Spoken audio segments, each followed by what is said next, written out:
if you don't have any income, you can, well, if you don't have any money coming in, especially that's verified, you can't go the traditional route of getting a home loan.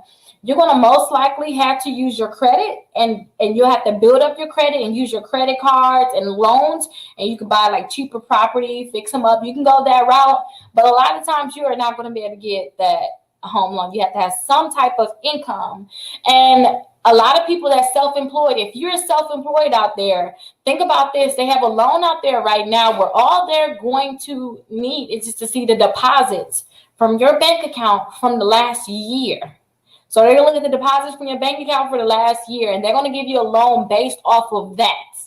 Like, that is huge. So for those people that, you didn't do your taxes yet, or your taxes show something lower, then you can use this method. You can use this method and you'll be able to get a home loan. But depending on your income, it will depend on what type of loan you're going to be able to get, and also too, what items you're able to verify. But like I said, if you have a second job, they're not going to include that for a year. Ask the mortgage officer though to confirm that.